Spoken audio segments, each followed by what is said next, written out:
عزیز دوستو، اللہ تعالیٰ نے قرآن حکیم میں نبی پاک صلی اللہ علیہ وسلم کی عظمتوں کو، شانوں کو اور بلندیوں کو بیان فرمایا، اور حضور کی مختلف صفات کا تذکرہ فرمایا۔ قرآن پاک میں ارشاد فرمایا کہ یا ایھا النبی انا ارسلناک شاہدا ومبشرا ونذیرا، اے غیب کی خبریں دینے والے محبوب علیہ السلام، ہم نے آپ کو گواہ بنایا ہے، خوشخبری دینے والا بنایا ہے اور ڈر سنانے والا بنایا۔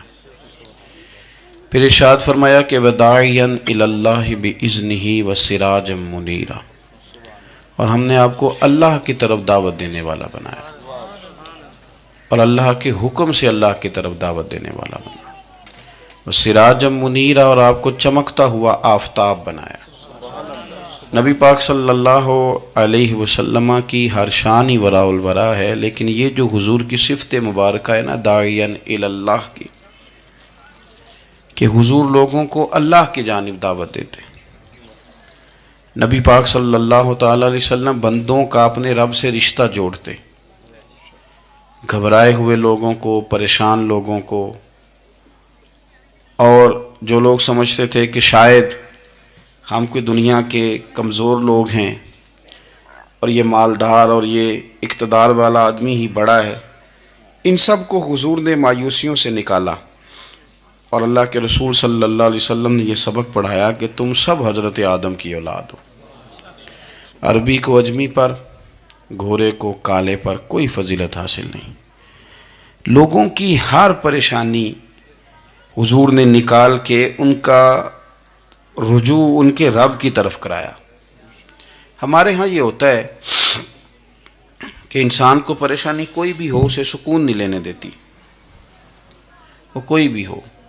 محفل میں کسی بندے کا بٹن ٹوٹ جائے نا، یہ گلے کا، تو کوئی دیکھے نہ دیکھے اس بیچارے کی ساری توجہ بٹن پہ رہتی ہے، میرا بٹن ٹھیک نہیں۔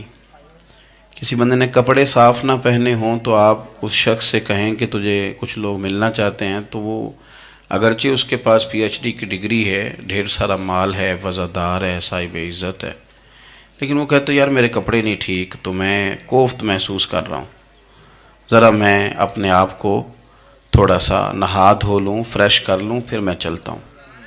آپ کے ظاہری جسم پر ایک آدھ دھبا ہو تو وہ آپ کو سکون نہیں لینے دیتا، اور اگر دھبے باطن پہ لگ جائیں، بہت سارے دھبے ہیں جو باطن پہ ہوتے ہیں، مجھے جان لو، مجھے پہچان لو، میرا بھی کوئی نام ہے، میں بھی کچھ ہوتا ہوں، یہ بھی ایک دھبا ہے، ایک مصیبت ہے۔ اور میری عزت کرو، مجھے بھی کسی طریقے سے کسی نشست پہ جگہ دو، یہ بھی ایک دھبا ہے۔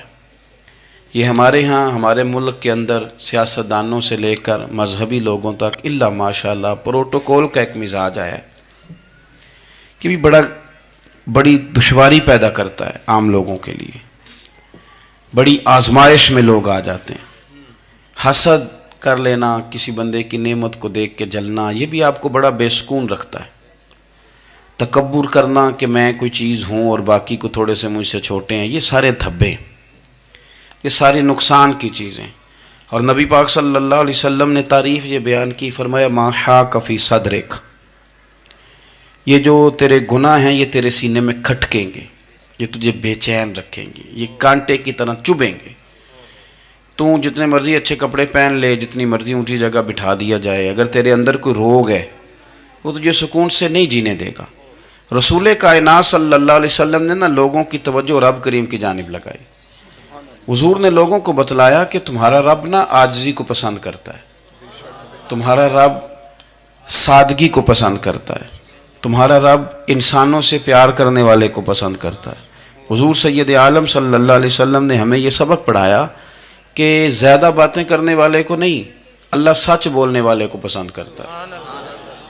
بہت اونچے اور لمبے چوڑے دولت والے اور مالدار آدمی کو نہیں، بلکہ جو آدمی دیانتداری سے زندگی گزارے، رب اس کو زیادہ محبوب رکھتا ہے۔ تو ہماری یہ جتنی بھی آزمائشیں ہیں، میلاد والے محبوب صلی اللہ علیہ وسلم نے یہ ساری ہماری دور فرما دی، ساری۔ آپ دیکھیں ہمارے ہاں ایک بیماری ہوتی ہے، وہ تکبر کی بیماری ہے۔ اور وہ صرف مالدار کوئی نہیں ہوتا، بلکہ حضرت سعدی شیرازی فرماتے ہیں کہ میں نے بہت سارے جھکے ہوئے لوگوں میں تکبر دیکھا ہے۔ جو بڑا میٹھا بولتے ہیں نا، کئی دفعہ کہتے ہیں جی کیا بات ہے جی، سبحان اللہ ماشاء اللہ، بڑا میٹھا بولتے ہیں، تو یہ میٹھا نہیں بول رہے ہوتے، یہ آپ کو شیشے میں اتار رہے ہوتے ہیں۔ آپ نے کسی کی تعریف کرنی ہے تو پشت کے پیچھے کریں، وہ اصل تعریف ہے۔ آپ کوئی ایسا کام نہ کریں جس سے چھلکے لفظوں میں کہ میں نے کسی کو بنایا ہے، اس سے نا آپ کو خود محسوس ہوگا کہ میں حقیقت پہ زندگی نہیں گزار رہا، میں تو کوئی اداکاری کر رہا ہوں۔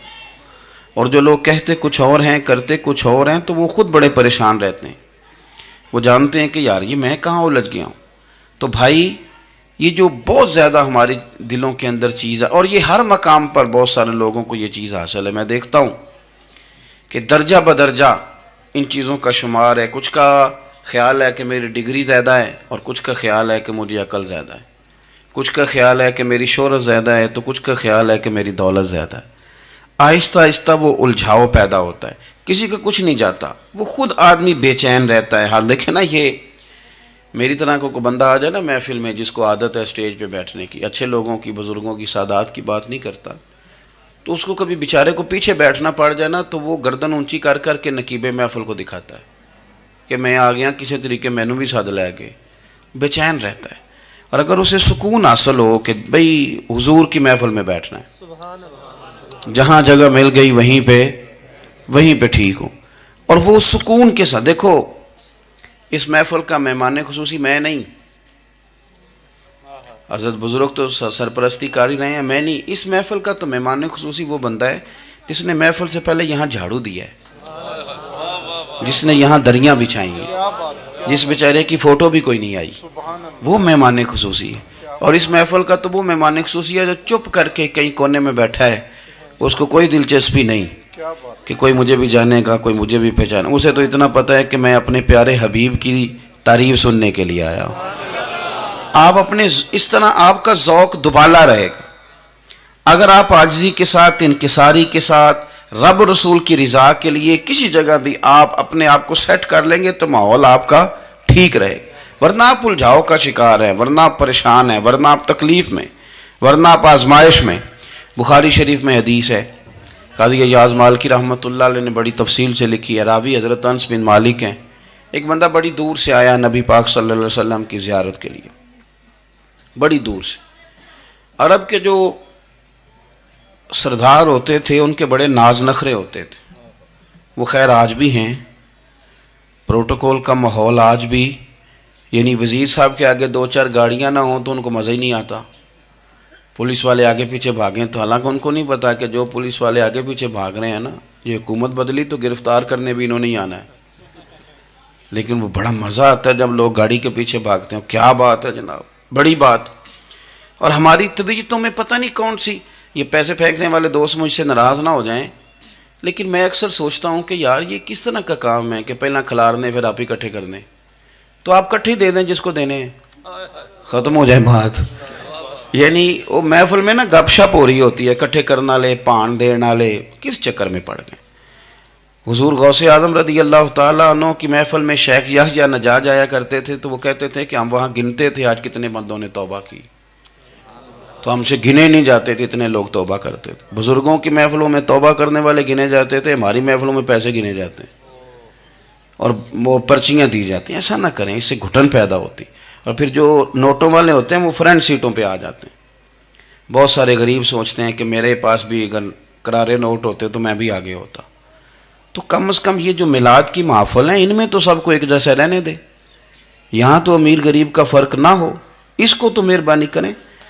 تو نبی پاک صلی اللہ علیہ وسلم کی خدمت میں وہ شخص بڑی دور سے آیا، تو عرب کے بادشاہوں کا مزاج تھا، پروٹوکول بڑا چاہتے تھے، ان کا تو یہ طریقہ تھا کہ حکمرانی کرنی ہے جیسے بھی ہو۔ اگر کسی غلام نے دھوپ میں بندھا رہ گیا، اونٹ اور چھاؤں میں نہیں باندھا تو درے مارتے تھے، اور اگر اس نے کھول کے باندھ دیا تو پھر بھی مارتے تھے، کہتے تھے اتنا سیانا ہو گیا تو انہیں پوچھا ہی نہیں، خود بخود ہی باندھ دیا۔ وہ شخص حضور کی بارگاہ میں آیا، اور بہت سارے لوگوں کے پاس کیونکہ وہ جاتا تھا اپنے سربراہ کا پیغام لے کے، تو وہ کانپ رہا ہے جب حضور کی بارگاہ میں گیا، ڈر رہا ہے۔ اب ذرا بات کو سمجھنا، نبی پاک صلی اللہ علیہ وسلم نے اس سے فرمایا کیوں ڈرتے ہو؟ سادہ آدمی ہے، دیہاتی ہے، بدو ہے. اللہ کے رسول نے تھپ کی دی. کیوں ڈرتے ہو؟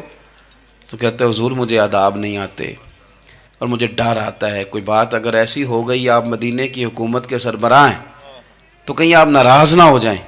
حضرت انس بن مالک فرماتے ہیں بات کہاں کی تھی، پہنچ کہاں گئی. جب اس نے یہ کہا نا کہ آپ تو حکومت کے سربراہ ہیں، کہیں کوئی غلطی نہ مجھ سے ہو جائے، تو نبی پاک کی آنکھوں میں آنسو آ گئے. حضور رونے لگے اور نبی پاک صلی اللہ علیہ وسلم فرمانے لگے نہ بھائی تو کسی حکومت کے سربراہ کے پاس نہیں آیا، نہ تو اس بیٹے کے پاس آیا ہے جس کی ماں گوشت کے خشک ٹکڑے کھا کے بھی گزارا کر لیتی. میں تو ایک غریب ماں کا بیٹا ہوں.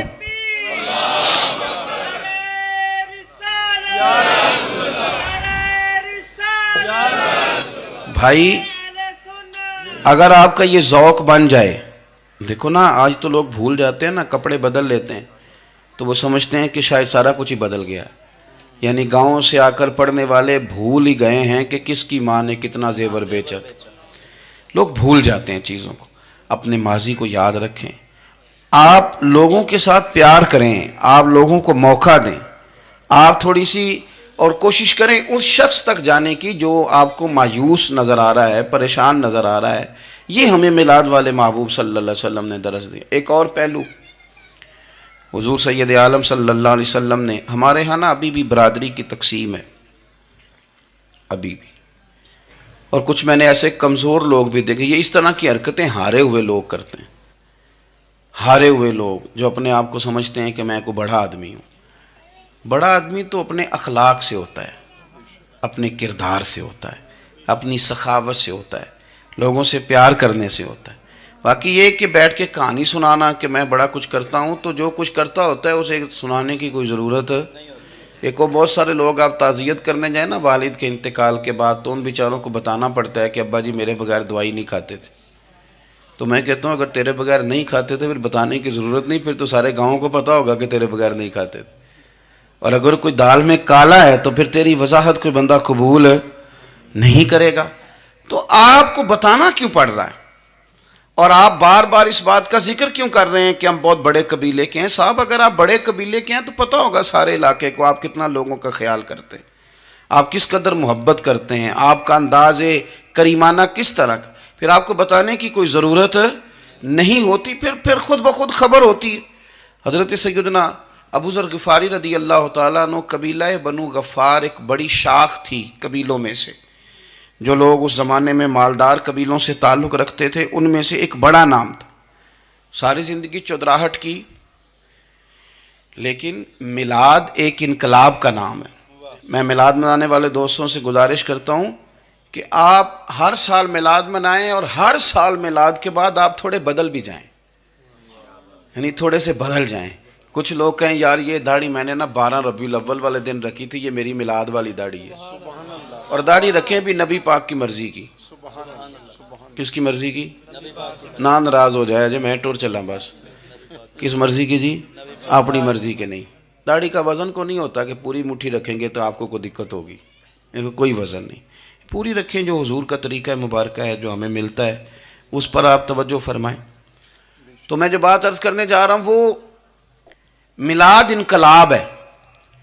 حضور سید عالم صلی اللہ علیہ وسلم کی بارگاہ میں آنے سے پہلے لوگ کچھ اور ہوتے تھے اور یہاں سے ہو کے جاتے تھے تو پھر ان میں تبدیلی آتی تھی. میں سارا دن کرامتیں سناؤں نا کسی کو اپنے پیر صاحب کی اور اپنے گھر میں بھی کہ میرے حضرت بڑے، میرے استاد بڑے، لیکن بیوی کے ساتھ اگر میں ترش لہجے میں بات کروں گا تو وہ کہے گی یہ سکھاندے نے تینوں پیر صاحب. دوست کہیں گے یہ سکھاتے ہیں آپ. تو آپ کی کہانیاں نہیں چلتی، آپ کا کردار چلتا ہے. حضرت ابو ذر غفاری رضی اللہ تعالیٰ عنہ فرماتے ہیں چونکہ میں چودھری تھا، سیدنا بلال حبشی رضی اللہ تعالیٰ عنہ کے پاس میں بیٹھا تھا. کسی بات میں بات آگے بڑھی اور بڑھتے بڑھتے بات شکرنجی تک چلی گئی. رائے کے اختلاف نے باتوں میں تلخی پیدا کر دی اور جب تھوڑے لفظ اور تیز ہوئے تو میں نے انہیں کہہ دیا چپ کر، تو ابشن کا بیٹا ہے. کس کے بیٹے تھے حضرت بلال؟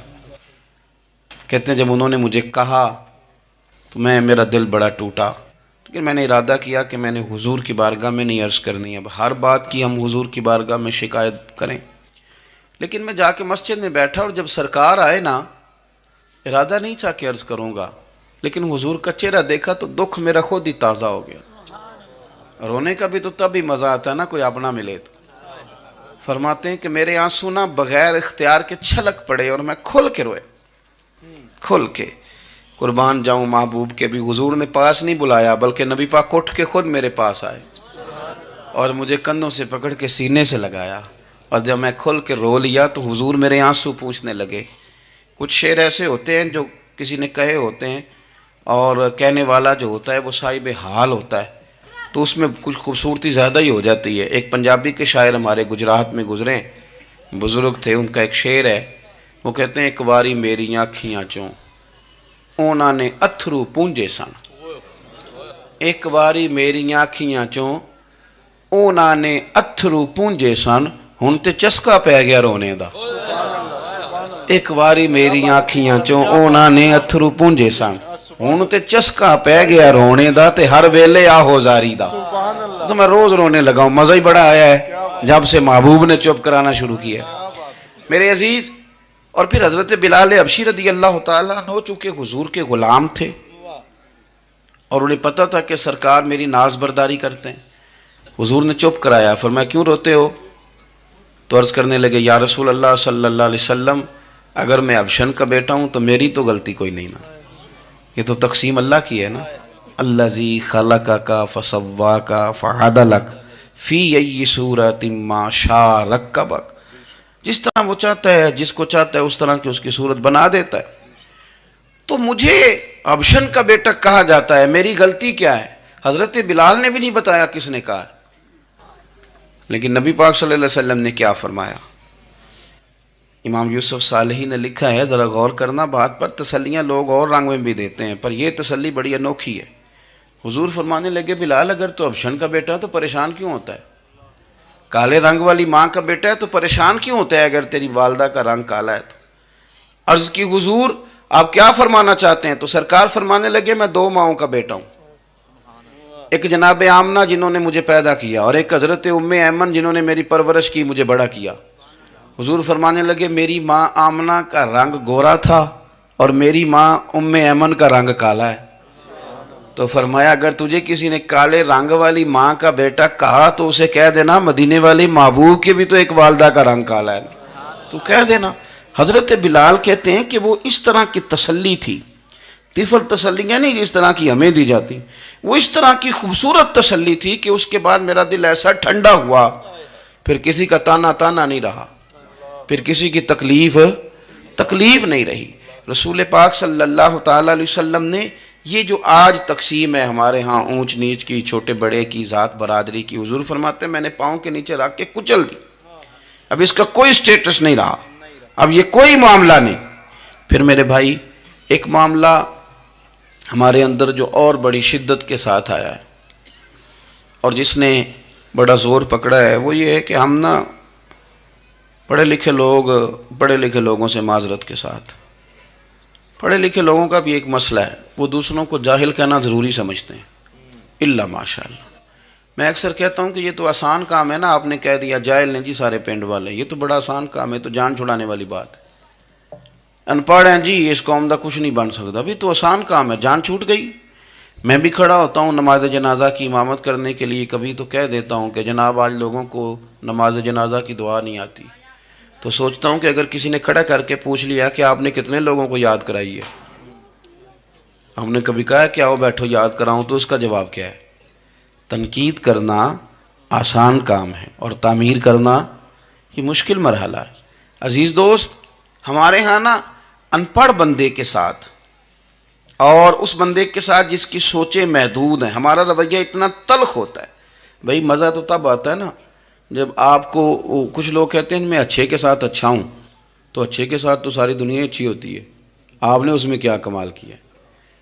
حضور سید عالم صلی اللہ علیہ وسلم نے تو فرمایا اس کے ساتھ جوڑو جو تمہارے ساتھ توڑ رہا ہے، جو سخت رویہ اختیار کرے، سخت۔ بخاری مسلم میں حدیث ہے، حضرت عمر فاروق رضی اللہ تعالیٰ عنہ، حضرت انس بن مالک فرماتے ہیں کہ حضور سید عالم صلی اللہ علیہ وسلم گزر رہے تھے اور سرخ رنگ کی نہ نجرانی دھاری دار چادر سرکار نے اوڑھ رکھی تھی، ایک بدو آ گیا، اس نے کیا کیا کہ حضور کی مقدس چادر کو پکڑ کے کھینچا، اور اس زور سے کھینچا کہ گردن مبارک پہ نشان پڑ گیا۔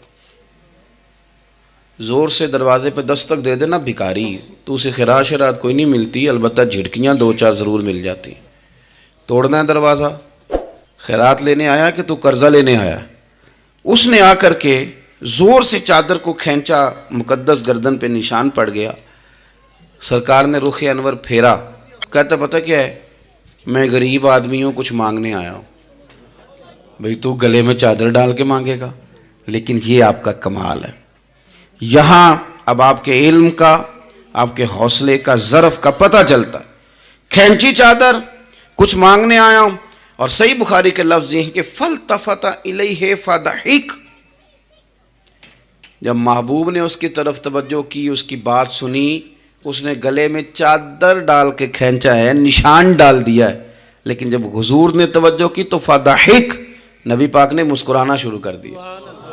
حضور مسکرائے، یعنی چادر ڈال کر کھینچنے والے، اور یہ چیز آپ کو بڑا کر دے گی۔ آپ یقین کریں، آپ کو کسی نے برا کہا تو آپ نے ڈبل برا کہا تو آپ تانگ ہوں گے۔ ہنڈیا جب جلتی ہے تو اس کے کندھے، ابلتی ہے تو اس کے کندھے جل جاتے ہیں۔ آپ کسی کو اینٹ کا جواب پتھر سے دے کے پریشان ہوں گے، لیکن اگر آپ نے کہہ دیا نا چل یار موج کر، ہور کر لے دو گلا، اور آپ ہنسیں، یہ بڑی پاکیزہ سزا ہے دشمن کے لیے، بڑی صاف ستھری۔ جتن جتن تے ہر کوئی کھیڑے، ہارن کھیڑ فقیرہ، جتن جتن تے سارے لوگ کر دینا کام جتنے آلہ، میں نے جیتنا ہے۔ تو درویش کہتے ہیں جتن جتن تے ہر کوئی کھیڑے، تو ہارن کھیڑ فقیرہ، اوہ جتن دا مل کوڈی پیندائی، ہارن دا مل ہیرا، ہارن دا مل ہیرا۔ کبھی کبھی ارادہ کریں چل کوئی بات نہیں، کر لے یار، پھر کیا ہے۔ اور یہ کام آئے گی چیز بہت زیادہ۔ حضور صلی اللہ علیہ وسلم سے کہنے لگا کچھ مانگنے آیا ہوں، تو اب حضور نے کیا فرمایا؟ فرمایا ایک دو چار بکریاں نہیں، دو پہاڑیوں کے درمیان جو ریوڑ ہے نا بکریوں کا، اجڑ، فرمایا سارے اس کو دے دو۔ اب اس نے وہاں تو کوئی جملہ نہیں کہا، گھر چلا گیا اپنے گاؤں قبیلے، اور وہاں جا کے لوگوں سے کہنے لگا سارے ادھر بیٹھے ہو، جاؤ دوڑ جاؤ مدینے جا کے مصطفیٰ کا کلمہ پڑھو۔ کہنے لگے وہ تو اتنا دیتے ہیں کہ غربت کا ڈر بھی دور ہو جاتا ہے۔ تو نبی پاک صلی اللہ علیہ وسلم کا ان لوگوں کے ساتھ جو ان پڑھ ہیں، جو ساتھ ہیں، آج ہمارے بچے اپنے ابا جی کو بھی کہہ دیتے ہیں تسی پڑھے نہیں، ان دور بدل گیا ہے۔ میں ایک شادی کی تقریب میں جا رہا تھا، میرے آگے آگے والد صاحب کو بیٹا سمجھا رہا ہے، کہتے ابا جی ہن نہ اتھے جا کے نہ میٹھے چولاں تے سالن پا کے نہ کھایا جی، بندہ ماڑا لگتا ہے۔ میرا پیار تھا اس خاندان سے، میں نے اس بچے کو تھپکی دے کے کہا، میں کہ پتر تو ذرا لیٹ ہو گیا، جلدی ہوندا تے نہ سارے سیانے ہونا سی۔ یہ ہمارے بچے اب بجائے اس کے کہ وہ قائل کریں، کتنا آپ نے غلط جملہ کہا کہ ابا جی آپ پڑھے ہی نہیں، آپ نے کتنی غلط بات کر دی۔ امام اعظم ابو حنیفہ رحمۃ اللہ علیہ کا ایک شاگرد تھا، وہ تقریر اچھی کرتا تھا، تو امام صاحب رحمۃ اللہ علیہ کی والدہ فرمایا کرتی ہیں ابو حنیفہ جا اس سے جا کے یہ مسئلہ پوچھ کے آ۔ تو امام صاحب فرماتے ہیں اماں میں نہ بتا دوں، تو اماں کہتی تو تے بچہ تینوں کی پتہ ہوئے، حالانکہ وہ شاگرد ہے۔ تو امام صاحب پھر اس کے پاس جاتے، اس کو جا کہتے اس سوال کا جواب، تو کہتا استاد جی مجھے کیا پتہ ہے، آپ کو پتہ ہے ان مسئلوں کا؟ تو آپ فرماتے یہ میں پہلے تجھے بتاتا ہوں اس کا جواب، پھر تو مجھے بتا، اور پھر میں تیرا نام لے کے اپنی اماں کو مطمئن کروں گا۔ اس لیے کہ ماں باپ کو دلائل نہیں دیے جاتے، انہیں راضی کیا جاتا ہے۔ اور میں بچوں سے گزارش کروں گا ابا جی کو پیسے بھی دیں، اماں جی کے وہ کپڑے بھی لے کے دیں، لیکن ضروری یہ ہے کہ ان کو وقت دیں، ان کے پاس بیٹھیں، ان سے مشورہ کریں، ان کو آپ کے وقت کی ضرورت ہے۔ بڑھاپے میں اس طرح کا ماحول نہ بنا دیں کہ وہ ایک کونے میں بیٹھے ہیں، کوئی پوچھتا ہی نہیں، اس طرح نہ کریں۔ ہم تو اس طرح والدین سے رویہ کرتے ہیں جیسے MBBS ڈاکٹر رات کو وارڈ میں آتا ہے اور دو تین اس کے ساتھ سٹاف کے لوگ ہوتے ہیں، اور وہ کہتا ہے دوائی کھا لی ہے، طبیعت اب کیسی ہے، بلڈ پریشر ٹھیک ہے، یہ میں نے دوائی بدل دی ہے۔ یہ کیا رویہ ہو؟ آپ ان کو وقت دیں۔ وہ جس طرح آپ چھوٹے تھے تو وہ لاڈ لڈاتے تھے، پیار کرتے تھے، آپ بھی تھوڑا قریب بیٹھیں، اور آپ دیکھیں آپ کو اللہ تعالیٰ اس کی برکت سے کتنی رحمتیں عطا فرماتے۔ تو کسی کو جاہل کہنا، ان پڑھ کہہ دینا۔ ایک حدیث اور سن لیں، بات کو ختم کرتا ہوں۔ اس کو قاضی ایاز رحمۃ اللہ علیہ نے شفا شریف میں لکھا ہے، ایک بدو حضور کی بارگاہ میں آیا اور اس نے آ کے کچھ مانگا، اللہ کے پیارے حبیب صلی اللہ علیہ وسلم کی بارگاہ میں مانگا جہاں ایک مانگنے پر دریا بہا دیے جاتے ہیں۔ دریا بہا دیے ہیں، در بے بہا دیے. یہ در الگ ہے اور بے بہا الگ ہے. پھر یہ شعر صحیح سمجھ میں آئے گا آپ. تو حضور سید عالم صلی اللہ علیہ وسلم تو جس کو دیتے تھے پھر اس کی کئی نسلیں کھاتی تھی، ختم نہیں ہوتا تھا. اس نے بھی کچھ مانگا، حضور نے کچھ دیا، لیکن ابھی اسے آداب نہیں نہ آتے تھے. پہلے آداب سکھائیں پھر کسی کو بے ادب کہیں، لیکن بغیر آداب سکھائے لوگ لوگوں کو بے ادب کہہ دیتے. یہ انداز ٹھیک نہیں. اس نے کچھ مانگا، حضور نے دیا. چونکہ آداب نہیں آتے تھے، نہ آشنا تھا، تو کہنے لگا معاذ اللہ ثم معاذ اللہ، نقل کفر کفر نہ باشد. کہنے لگا میں تو بڑی تعریف سن کے آیا تھا، آپ نے تو کچھ بھی نہیں دیا. حضرت عمر فاروق نے تلوار نکال لی، فرمایا اس بے ادب کی گردن اڑاؤں گا. حضور نے فرمایا عمر ٹھہر جا ذرا، جلدی نہ کر. سرکار اسے گھر لے گئے. جتنا دیا تھا نا اس سے ڈبل دیا، پھر جتنا ہو گیا تھا اس سے بھی ڈبل دیا. تیسری دفعہ حضور دینے لگے تو کہنے لگا یا رسول اللہ بس کریں، میں نے تو طوفان کے اندر بھی ہوا اتنی تیز نہیں چلتے دیکھے جتنی آپ کی سخاوت تیز چلتی ہے. کریم رسول صلی اللہ تعالی علیہ وسلم نے فرمایا یہی بات باہر جا کے میرے صحابہ سے بھی کہہ دو گے؟ حضور کہہ دوں گا. فرمایا جب تم نے کہا تھا نا نہیں دیتے تو ان کے دل ٹوٹ گئے، جب تم کہو گے نا بڑا دیتے ہیں تو ان کے کلیجے ٹھنڈے ہو جائیں گے. وہ باہر آیا، آ کر کے کہنے لگا میرے رسول پاک علیہ السلام کے مقدس غلاموں، میں نے تو طوفان میں بھی ہوا اتنی تیز نہیں دیکھی جتنی کریم کی سخاوت تیز ہے. پیارے حبیب صلی اللہ تعالیٰ علیہ وسلم تو کمال کر دیتے ہیں. اب صحابہ خوش ہو گئے. میرے نبی پاک صلی اللہ علیہ وسلم نے ہماری تربیت فرمائی کہ ہم نے کس طرح کا رویہ ایسے لوگوں کے ساتھ اختیار کرنا ہے. حضور فرمانے لگے عمر اگر تم اس سے پہلے قتل کر دیتے جو اس نے کہا تھا تو یہ دوزخ میں جاتا، اور اب جو کہہ رہا ہے اس پر مرے گا تو رب اسے جنت عطا فرمائے گا. حضور فرمانے لگے عمر میری اور تمہاری یعنی میری اور میری امت کی مثال اس آدمی کی مثال کی طرح جس کی اونٹنی بھاگ گئی تھی، ناک سے نکیل نکل گئی تھی.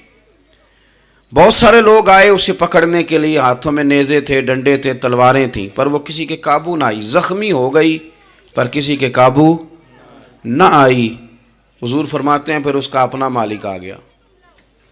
اس نے تھوڑا سا چارہ اٹھایا، میری طرف دیکھیے گا جی، چارہ اٹھایا، اونٹ اس نے اس کو تھپکی دی، بغیر کسی کی مدد کے ناک میں نکیل ڈالی.